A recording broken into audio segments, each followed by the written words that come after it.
To those of you who don't know, I live in a place called New Zealand. Recently in New Zealand, we had a legalized cannabis referendum.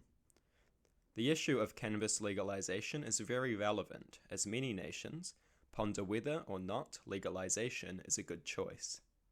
New Zealand's legalized cannabis referendum failed.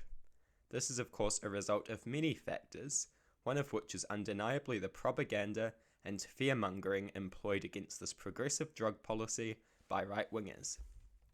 The fear-mongering came in all shapes and sizes, but a key and commonly heard theme involved young people and children, and the supposed threat that legalization posed to these young people and children.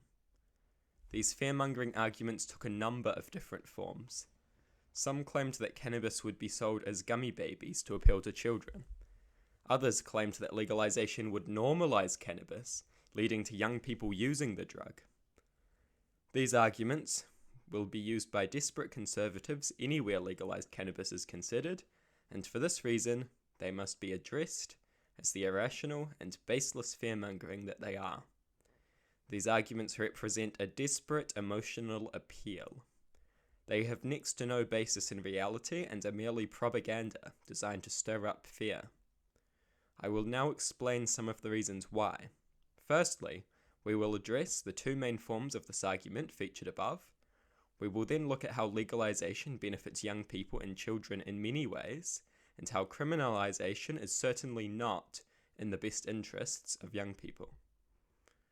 Time to look at one of the right-wing arguments and just how bad it is. As mentioned above, a very common argument used by right-wingers is the "in places where it is legalized, they have cannabis gummies made to appeal to children" argument. The answer to this argument is simple. It is called regulation. One massive positive of legalization is that it allows for regulation. You can and should prevent these products being marketed to children through simple regulation and restrictions.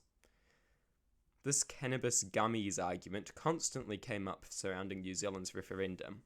This is bizarre because New Zealand's bill included restrictions which would prevent products being designed to appeal to children in such a way.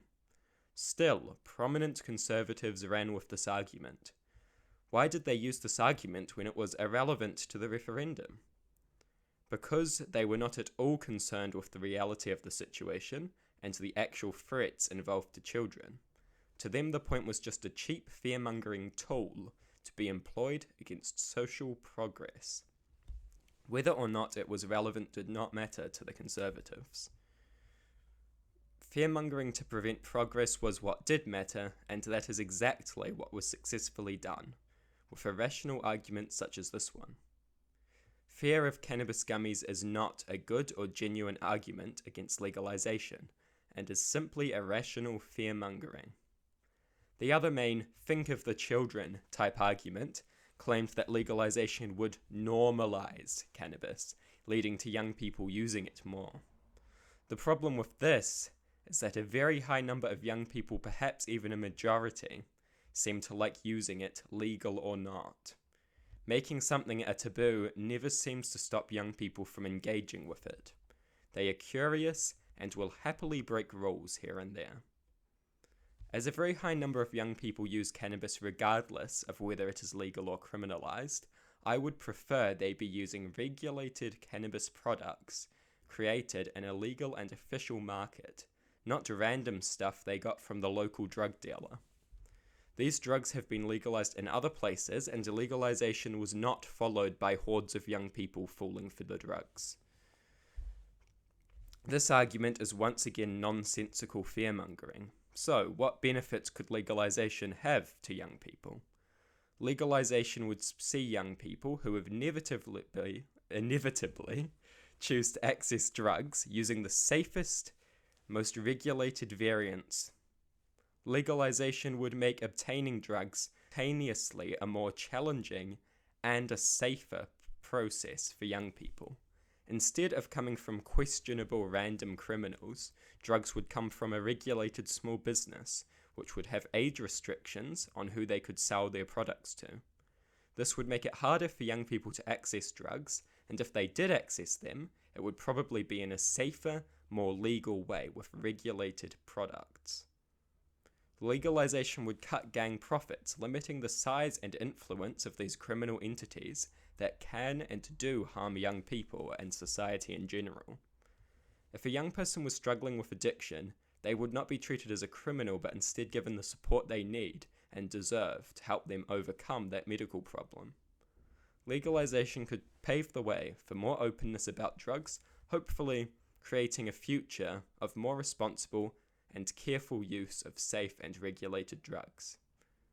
Drug criminalization can hurt children and young people in many ways, so if you truly care about these people, legalization might not be such a bad idea. Drug criminalization sees incarceration of people for victimless crimes. Such incarceration can destroy families and destroys the lives of many young people. When young people inevitably try to use drugs, they often use dangerous drugs, due to a lack of product regulation, which is a result of criminalization and the industry being pushed into the shadows. Drug legalization is beneficial for the well-being of society and all of its members, including young people. It is almost as if right-wing propagandists are not concerned with the well-being of people, but instead with desperately trying to halt social progress for a range of idiotic reasons, which range from fear of change to adherence to bizarre religious customs. Do not fall for the manipulative fear-mongering of lousy right-wing propaganda like this. Cannabis legalization is important for many different reasons, and we cannot let desperate right-wing propagandists stop this vital progress.